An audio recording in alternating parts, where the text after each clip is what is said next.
안녕하세요. 우리는 정말 무서운 세상에 살고 있습니다. 세상이 별거 아닌 것처럼, 괜찮은 것처럼, 잘 흘러가는 것처럼 얘기하지만 현실은요, 진짜 현실은 참혹합니다. 일가족이 울산인가요? 근데 울산인가요? 일가족이 자살을 했어요. 좀 더 정확하게 표현하면 가장이 가족들을 다 죽인 거예요. 무자비한 살육극인 거죠. 살육극. 뭐라 그럽니까? 존속살인이라고 얘기하죠. 이러한 일들이 왜 벌어졌겠나요? 왜? 무리하게 투기한 탓에 그런 일들이 벌어진 겁니다. 헤어날 수 없는 지옥으로 빠진 거죠. 이번에 연거를 주도했던 놈들은 대거 큰일을 겪을 것 같습니다. 개인적인 복수를 당한다라고 보면 거의 맞죠. 무서운 일입니다. 너무 많은 이들이 걸려들었죠. 빚 내고 연끌하고 비투하고 코인 하겠다고 주식 하겠다고 부동산 부자 되겠다고 설쳐댔습니다. 그랬던 탓에 이제 그들이 이제 몰라의 길을 걷는 겁니다. 우리가 1억, 2억, 3억을 되게 쉽게 생각하는데 1억, 2억, 3억은 기본적으로 보통 사람들에게 인생 10년, 20년, 30년입니다. 그걸 견딜 수 있는 사람들이 몇이나 되겠습니까? 견딜 수 있는 사람 몇 없다라는 겁니다. 매우 무서운 일들이 벌어지고 있다라고 보면 거의 맞습니다. 설마 라고 얘기하는데 그 설마가 사람 잡는다라는 겁니다. 함부로 뭔가 크게 될 생각은 안 하는 게 좋습니다. 아예 부자 되겠다라는 생각 자체를 버려야 됩니다.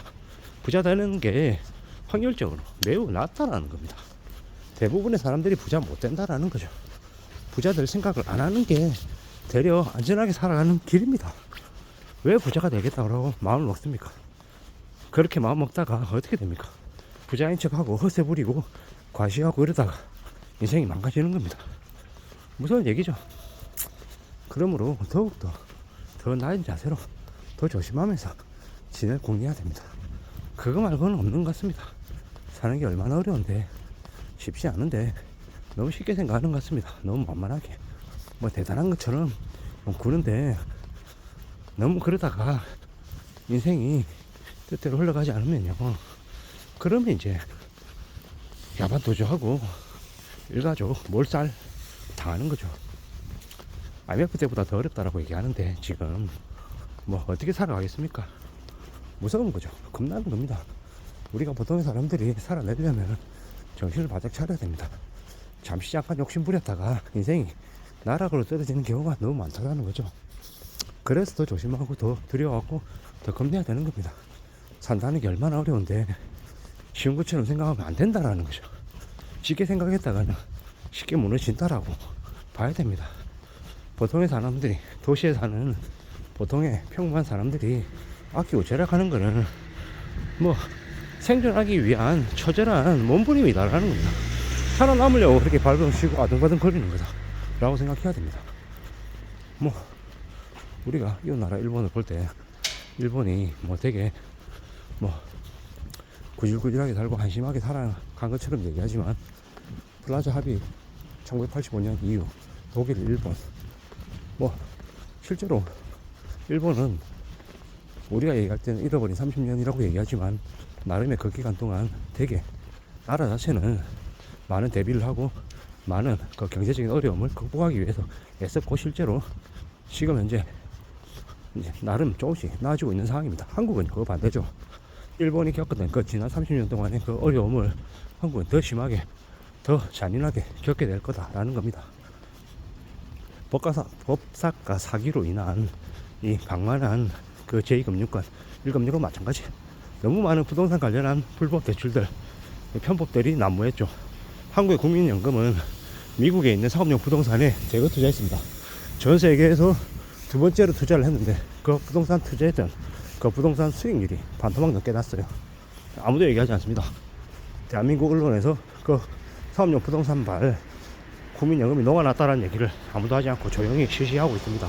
왜? 알면 국민들이 다 들고 일어나니까. 그리고 제2금융권 새마을금고니 신협이니 수협이니 이런 곳에서 엄청나게 말도 안 되는 대출들을 해줬습니다. 감정가를 부풀려서 말입니다. 그렇게 하고 또 그네들 또 그만두고 자기들끼리 짬짬이 하고 헤쳐먹고 사기치고 개수작을 부렸던 일들이 너무 많았습니다. 그런 일들이 앞으로 어떻게 되겠습니까? 폭발할 수밖에 없다라는 겁니다. 터진다라는 겁니다. 터지면요 이제 그로 인한 이제 경기 지옥이 올 수밖에 없는 거죠. 그런 무서운 일들이 지금 벌어지고 있다라고 생각하면 됩니다.